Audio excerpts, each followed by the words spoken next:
Assalamualaikum warahmatullahi wabarakatuh. Perkenalkan nama saya Mila Rosana dengan NIM 2248201117. Di sini saya akan mempresentasikan teknologi bahan alam yang bermateri satu ekstraksi minyak atsiri, yang kedua fraksinasi dan isolasi, yang ketiga pemurnian, dan empat komputasi. Pertama, materi minyak atsiri adalah zat berbau yang terkandung dalam tanaman. Ciri utama minyak atsiri yaitu berwujud cairan pada suhu ruang, mudah menguap, dan menghasilkan aroma tertentu. Ada metodenya yaitu destilasi, press,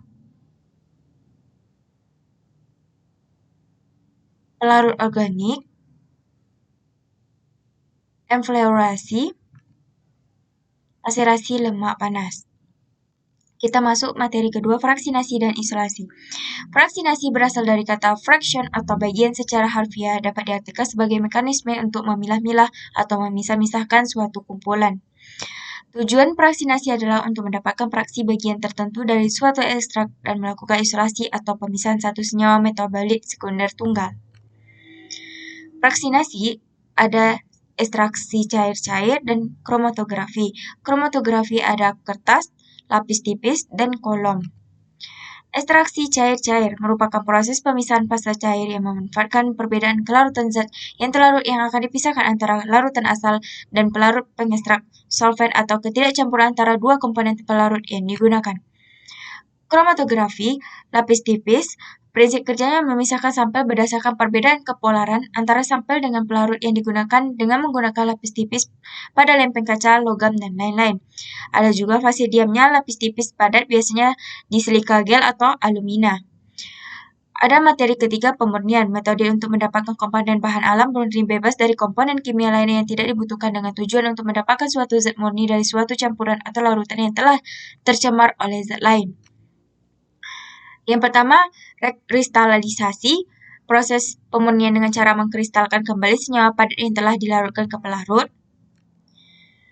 Ada yang kedua, dekantasi, proses pemisahan campuran berdasarkan sedimentasi dan penuangan langsung atau pemindahan pada wadah lain. Ada sublimasi, ketiga, proses di mana suatu senyawa mengalami konversi dari suatu padatan menjadi gas tanpa melalui fase cair dengan cara memasukkan senyawa pada suatu sistem vakum pada tekanan rendah. Padatan akan membentuk gas dan terkondensasi menjadi senyawa murni. Ada yang keempat, komputasi. Teori komputasi adalah cara untuk menemukan pemecahan masalah berdasarkan data input dengan menggunakan algoritma. Teori ini merupakan salah satu subbidang dari ilmu komputer dan matematika. Salah satu penerapan teori komputasi dalam bidang farmasi dan kimia adalah komputasi bahan alam. Komputasi bahan alam adalah penerapan teknik komputasi seperti pemodelan molekuler dan simulasi untuk mengeksplorasi, merancang, dan memprediksi aktivitas senyawa alami sebagai kandidat obat. Adapun tujuan utama komputasi bahan alam, yang pertama mengidentifikasi senyawa bioaktif dari bahan alam, yang kedua mempercepat proses penemuan obat, dan yang ketiga menghambat waktu dan biaya uji laboratorium. Di sini ada materi yang terakhir, aplikasi nyata komputasi bahan alam. Studi senyawa herbal digunakan untuk memprediksi interaksi senyawa herbal, misalnya kurkumin, quercetin, dengan target protein penyakit seperti kanker, Alzheimer, dan COVID-19.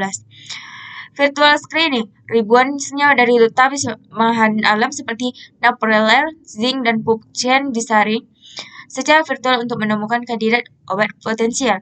Optimalisasi struktur senyawa, komputasi membantu modifikasi struktur molekul agar lebih efektif dan minim efek samping. Contoh kasus, penemuan inhibitor enzim ACE dari senyawa teh hijau chemiluminescence dengan metode Döke. Sekian presentasi saya. Wassalamualaikum warahmatullahi wabarakatuh.